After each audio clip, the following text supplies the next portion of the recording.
Hello everyone, Ace here, and today I've got some unfortunate and grim news to discuss with you all. And admittedly, it's a story I've been somewhat on the fence with regards to discussing, as while you can, in a way, tie it to video games and nerd culture in general, but you could also easily say that it's not really relevant enough to the bigger picture here. With all that said, what ultimately made my mind up was the fact that I had one of you dear viewers suggest that I cover the topic. And so let us dive into the untimely end of fellow gamer Ryan Whitaker, who met his fate at the hands of law enforcement on the morning of the 22nd of May at 5:52 a.m. specifically. Now, the reason this story is only now becoming more commonly known is the fact that the body cam footage from the law enforcement officers in question has only been fairly recently released. Now, while I am going to show you some of the footage, I am of course going to stop it before the graphic element of the footage comes into play, both due to YouTube's guidelines as well as also of course respect for Mr. Whitaker's family. Anyways, here's the piece of footage that's actually relevant to this situation. Phoenix Place!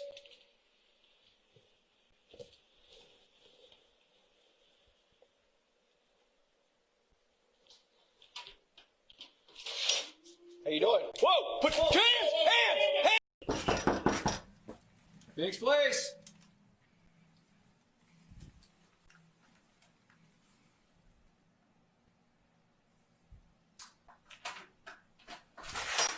How you doing? Whoa! Put hands down! So there's actually a few things to discuss with this particular footage. For a start, and as I'm sure you can already tell, Mr. Whitaker was clearly complying with the law enforcement officers at the time that they opened up on him, as he was going to his knees, had one hand in the air and the other was in the process of dropping the sidearm. For these reasons, the cops are very clearly in the wrong here, and in my opinion, the one that opened up should face criminal charges for doing so. Now, for those of you who are wondering why he was carrying a sidearm, there are actually a few simple reasons. For a start, and as already mentioned, this was in the wee hours of the morning, and while the two policemen did identify themselves while knocking, it is still perfectly possible that he was not able to hear them. In addition, it has since been reported that Mr. Whitaker was put on alert as there had been some strange occurrences in the past few nights there. And granted, I would argue that it was unwise of Mr. Whitaker to step out of the doorway the way he did, as that most certainly helped bring the cops to panic stations, but nevertheless, as I've stated, the cops were very clearly in the wrong. But that's not the real issue I wish to bring up with this particular story, as I would argue the true villain, the person with the most malice in this case, was the neighbor that called the cops on Mr. Whitaker in the first place. And to prove my point, here's the second 911 call that particular individual made.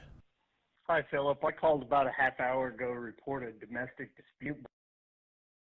What was the address that you gave? Where the dispute is. Building 12. Okay, is this And in they reference just- to a male and a female and a verbal? Oh, yeah, and it's getting really loud, and they've been doing it for the last hour. I got to get it to work tomorrow, and I can't get no sleep. These guys have been noisy constantly. Every time I come back, these guys are noisier than hell.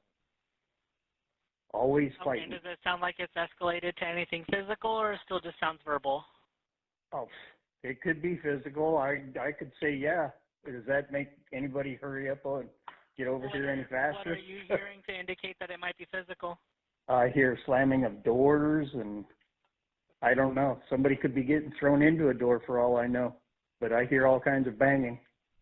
So as you can tell, this actually highlights the motives and dishonesty of the individual that made the call. They decided to call the cops on Mr. Whitaker simply because he and his girlfriend were too noisy, and was willing to lie and make false claims that Mr. Whitaker was being physically abusive with his girlfriend, if that is what it took to get the cops to get there faster. Now, to clear up any confusion, Mr. Whitaker's girlfriend herself actually decided to set the record straight. The simple reality is that they were making salsa and playing Crash Bandicoot, during which they decided to get verbal at the video game itself, something that I am sure any gamer could relate to, and not something that should ever warrant an emergency police call. The simple reality is that Mr. Whitaker's neighbor decided to abuse the 911 emergency call system and use it in a vindictive grudge against Mr. Whitaker for noisily playing a video game. Now, I will have to say that this is an excellent example of a bigger issue within society at large. That being particularly vile people who see the legal system as a bludgeon to use against their fellow man. And also, of course, completely ignoring the fact that calling law enforcement is something that should be done only in emergency, and not just simply on a petty whim.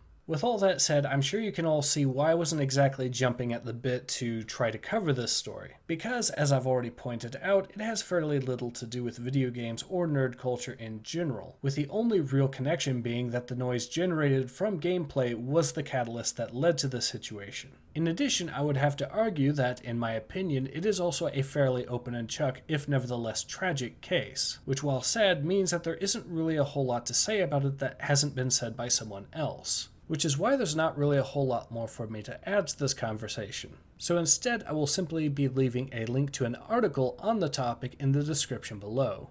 And with that, this has been Ace. Hope to see you guys again soon. Take care. Ace out.